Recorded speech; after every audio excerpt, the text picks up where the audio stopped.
नमस्कार दोस्तों, स्वागत है आपका हमारे चैनल गोविंद गोपाल में। फिर से एक बार दोस्तों इस वीडियो में हम बात करेंगे शिक्षा मित्रों को लेकर, क्योंकि कल है 8 अक्टूबर और आज 7 अक्टूबर की शाम को ये हम वीडियो बना रहे हैं। वैसे ये वीडियो कल ही आपको मिल पाएगी, लेकिन हम कल की बैठक में होने वाली महत्वपूर्ण बिंदुओं पर आज चर्चा करने जा रहे हैं। हम बात करने जा रहे हैं कि क्या शिक्षा मित्र संगठन आपस में एकमत हो चुके हैं या नहीं हो चुके हैं। क्या कल की बैठक में जब शिक्षा मित्र वहाँ पहुँचेंगे तो उनका एक मत ना होना शिक्षा मित्रों को नुकसान दे सकता है। पहले भी ऐसा हो चुका है और क्या एक बार फिर से इतिहास दोहराने जा रहे हैं शिक्षा मित्र संगठन, क्योंकि शिक्षा मित्र संगठन में दो बड़े संगठन हैं, शिव कुमार शुक्ला जी का और विश्वनाथ कुशवाहा जी का। क्या इन दोनों की आपस में वार्ता हुई है? क्या इन दोनों की क्या किसी एक मत पर सहमति बनी है? अभी ऐसे कोई भी अपडेट हमें प्राप्त नहीं हुई है। और यहाँ तक कि जो लिस्ट सामने हमारे आई है कि अब इन प्रतिनिधियों को बैठक में आमंत्रित किया गया है, उसमें विश्वनाथ कुशवाहा जी का नाम ही नहीं है।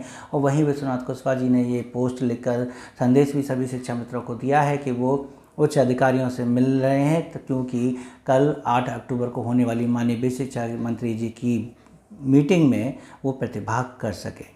तो कहीं ना कहीं कुछ तालमेल मैच नहीं कर रहा है और इसी को लेकर आज हम इस वीडियो में बात करेंगे। हम बात करेंगे सबसे पहले शिव कुमार शुक्ला जी के बारे में। शिव कुमार शुक्ला जी इस मीटिंग में अपनी क्या बात रखेंगे, क्या मांग रखेंगे, इसको लेकर आज ही उनकी एक वीडियो जारी हुई थी, जिसमें उन्होंने बताया था कि वो बस 2 मांगें रखेंगे सरकार के सामने और इन दोनों मांगों को पूरा करने में कोई परेशानी होनी भी नहीं चाहिए। शिव कुमार शुक्ला जी ने क्या कहा? मीटिंग में रखेंगे सबसे पहली मांग की शिक्षा मित्रों की आर्थिक स्थिति को सुदृढ़ करें। शिक्षा मित्रों की आर्थिक स्थिति सुदृढ़ करने के लिए अब सरकार जो भी रास्ता अपनाए वो हमें सहज स्वीकार होगा। इसमें कह सकते हैं कि घुमा फिरा के सारी बातें शामिल हैं। अब आर्थिक स्थिति सुदृढ़ हो सकती है या तो शिक्षा मित्रों को नियमित करके वेतनमान देने में, और हो सकता है कि एक अच्छी मानदेय वृद्धि जो है कर दी जाए ताकि आर्थिक स्थिति सुदृढ़ हो जाए। तो इसमें दोनों ही चीज़ें शामिल हैं और उम्मीद सबसे ज़्यादा किसकी है? मानदेय वृद्धि की, कि मानदेय वृद्धि एक ऐसे स्तर पर हो जहां पर आने के बाद वो घर का पालन पोषण शिक्षा मित्र आराम से आसानी से कर सके और ज़रूरतों को पूरा कर सके। लेकिन उन्होंने अगली लाइन में ये भी बात जोड़ दी कि हमारा जो भी आर्थिक स्थिति के संबंध में आपका निर्णय होगा, आर्थिक स्थिति को सुदृढ़ करने के लिए जो भी आपका निर्णय होगा, तो ऐसा निर्णय लेना कि भविष्य में हमें कभी किसी का और का दरवाज़ा नहीं खटखटाना पड़े। तो यहाँ ये बात छुपी हुई है कि उन्होंने एक इनडायरेक्ट वे में ये कहा है कि अगर मानदेय वृद्धि होती है तो वो चीज़ उस पर लागू होनी चाहिए जो पहले बैठक में शामिल हुई थी, कि मानदेय वृद्धि के साथ साथ महंगाई भत्ता को भी शामिल कर दिया जाए। जैसे जैसे महंगाई बढ़ेगी मानदेय भी बढ़ता रहे। महंगाई भत्ते के साथ यदि मानदेय बढ़ेगा तो भविष्य में मानदेय वृद्धि को लेकर शायद शिक्षा मित्र संगठन कभी भी आंदोलनरत नहीं होगा। लेकिन ये मानदेय कब तक रहेगा? हो सकता है कि जब तक शिक्षा मित्रों का नियमितीकरण ना हो जाए। तो नियमितीकरण की मांग भी रखी जा सकती है और जब तक वो नहीं होता है तब तक मानदेय वृद्धि प्लस महंगाई भत्ता के साथ उनको दे दिया जाए। तो ये तो पहली मांग शायद शिव कुमार शुक्ला जी रख सकते हैं। आप नीचे कमेंट करके बताइएगा कि शिव कुमार शुक्ला जी की ये मांग कितनी सही है और क्या हमें इस पर सहमत हो जाना चाहिए। दूसरी बात जो उन्होंने कहा, कि मैं दूसरी बात में सिर्फ इतना कहना चाहूँगा कि कोई भी शिक्षक विद्यालय में तभी पढ़ा सकता है जब वो मानसिक रूप से पूरी तरह से तैयार हो। अगर आर्थिक स्थिति सुदृढ़ होती है तो कुछ ना कुछ तो उसको फ़ायदा होगा और वो विद्यालय में पढ़ाने में मन से अपने कार्य में लग जाएगा। लेकिन एक स्थिति है कि यदि महिला शिक्षा मित्रों को उनके ससुराल के पास पोस्टिंग दे दी जाए तो जो उनके मन में तनाव है, परेशानी है कि एक तो वो इतना लंबा सफ़र तय करती हैं, अपने मानदेय का ज़्यादातर हिस्सा सफ़र में खर्च करती हैं और 2 परिवारों के बीच संबंध भी खराब हो रहे हैं, वो सब चीज़ों का तनाव, वो सब चीज़ों की परेशानियाँ ख़त्म हो जाएंगी यदि आप महिला शिक्षा मित्र का उनके ससुराल के ज़िले में ट्रांसफ़र कर दें तो। और हमारे वो भाई जो मूल विद्यालय वापस नहीं आए थे, 50-60 किलोमीटर दूर जाते हैं और वहाँ पढ़ाते हैं, उनको भी राहत दी जाए। तो मूल विद्यालय वापसी, महिला शिक्षा मित्रों को उनके ससुराल में पोस्टिंग, मानदेय वृद्धि प्लस महंगाई भत्ता, शायद यही मुख्य मांगें हैं शिव कुमार शुक्ला जी की, जो आज उन्होंने अपनी वीडियो में हमसे कही। लेकिन अब इसके बाद कहें कि विश्वनाथ कुशवाहा जी कौन सी बात रखेंगे, कौन सी मांग रखेंगे, इसको लेके उन्होंने कुछ भी अभी सोशल मीडिया पर नहीं कहा है। विश्वनाथ कुशवाहा जी का कहना है कि जिस प्रकार से हमारे निदेशालय पर दिए गए धरना सफल रहा है, उसी के पहल में ये कार्य हो रहा है और भविष्य में भी हम आपके हित के लिए हमेशा प्रयासरत हैं। तो हम इस चरण में जो सबसे पहला काम कर रहे हैं वो उच्च अधिकारियों से वार्ता का कर रहे हैं। उन्होंने बताया कि वो सबसे पहले माननीय श्री जसवंत सिंह सैनी जी जो संसदीय कार्य और औद्योगिक विकास मंत्री हैं उत्तर प्रदेश सरकार के, एक उनसे, और माननीय श्री योगेश शुक्ला जी जो विधायक हैं बक्सी का तालाब से, और श्रीमान महानिदेशक महोदया से शिष्टाचार मुलाकात करके आए हैं। उनसे उनका आशीर्वाद लिया, उनका मार्गदर्शन लिया है ताकि वो शिक्षा मित्र हित के लिए आगे और बढ़ सकें और कल की होने वाली बैठक में अपनी बात को रख सकें। माननीय बेसिक शिक्षा मंत्री जी की बैठक होने जा रही है तो उसमें ये संगठन अपनी बात रखेगा। इन उच्च अधिकारियों से उन्होंने वार्ता की है, मार्गदर्शन प्राप्त किया है।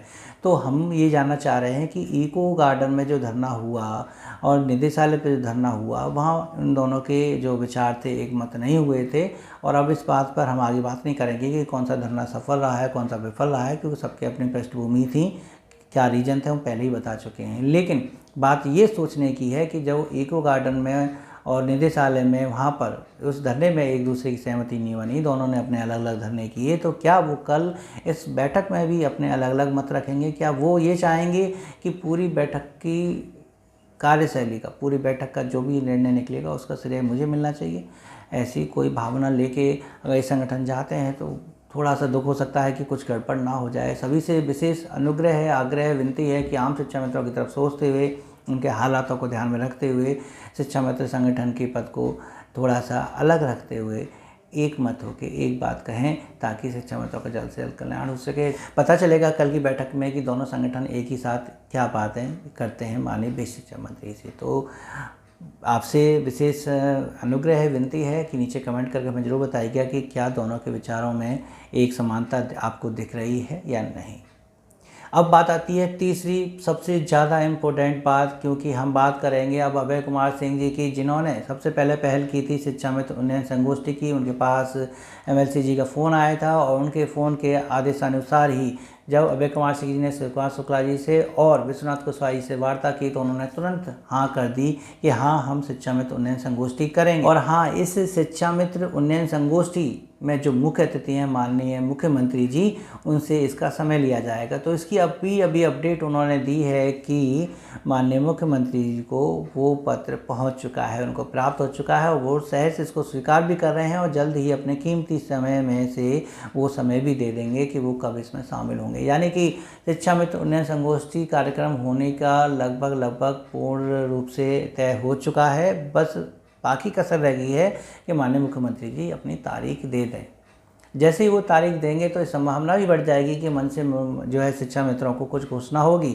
लेकिन सबसे ज़्यादा ज़रूरी बात ये कि अभय कुमार सिंह जी ये कह रहे हैं कि हमें माननीय मुख्यमंत्री से मिलने का समय मिल चुका है। जी हाँ, 8 तारीख को ही माननीय बेसिक शिक्षा मंत्री जी की अध्यक्षता में ये बैठक हो रही है। दोपहर को 2:30 बजे इन लोगों को बुलाया है और शाम के शायद 4 बजे से बैठक है। लेकिन अभय कुमार सिंह जी कह रहे हैं कि मुझे मुख्यमंत्री कार्यालय से फ़ोन आया है और शाम को 6:45 पर माननीय मुख्यमंत्री से मिलने का अवसर मिला है।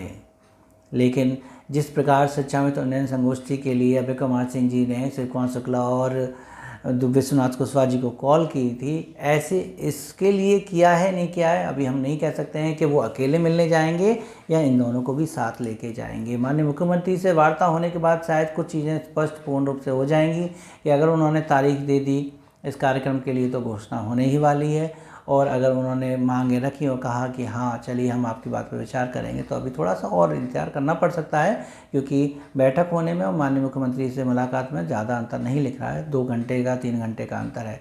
तो इस बैठक में जो कल 8 अक्टूबर को होने जा रही है, इस बैठक में जो समय है निर्धारित किया गया है वो किया गया है कि तीनों संगठनों को मात्र 20-20 मिनट का समय मिलेगा अपनी बात रखने के लिए। आप लिस्ट देख सकते हैं कि शिक्षा मित्र संगठन में 14 लोग जा रहे हैं, अलग अलग जो है संगठन से पदाधिकारी हैं, लेकिन इस लिस्ट में कहीं विश्वनाथ कुशवाहा जी का नाम नहीं है। ये थोड़ा सोचने का विषय हमारे लिए बना हुआ है, क्योंकि हमें इससे लेके अपडेट नहीं मिल पाई कि आखिर इस लिस्ट में विश्वनाथ कुशवाहा जी का नाम क्यों नहीं है, जबकि वो कह रहे हैं सोशल मीडिया पर कि मुझे उस मीटिंग में जाना है। वहीं दूसरी तरफ ये अनुदेशकों की लिस्ट है, जहां अनुदेशक संगठन के पदाधिकारी हैं। ये रसोइयों की लिस्ट है, जहां पर रसोइयों के पदाधिकारी जाएंगे, और अधिकारियों की लिस्ट तो आप पहले ही देख चुके होंगे, जहां पर अधिकारी भी इसमें शामिल होंगे। कौन कौन से अधिकारी शामिल होंगे? सभी लोग शामिल होंगे माननीय बेसिक शिक्षा मंत्री जी के उस आवास पर जहाँ पर ये बैठक होने जा रही है।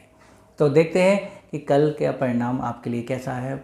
आज माता रानी से हम प्रार्थना करेंगे कि कल का दिन आपके लिए एक सुनहरा दिन हो, एक ऐसा दिन हो जहाँ पर आपको ये महसूस हो जाएगा कि अब हमारे बुरे दिन ख़त्म हो रहे हैं। एक अच्छी सी खुशखबरी कल शाम को हम चाहेंगे अपने ही चैनल के माध्यम से आपको दें, और हमारे चैनल को आप सब्सक्राइब अभी कर लें ताकि अपडेट आपको सबसे पहले दे सकें। वीडियो अच्छी लगी तो प्लीज़ वीडियो को लाइक करें, शेयर करें, चैनल पर नहीं तो चैनल को सब्सक्राइब करें। मिलेंगे आपसे अगली वीडियो में ऐसी ही नई कुछ अपडेट के साथ। तब तक के लिए नमस्कार, जय हिंद।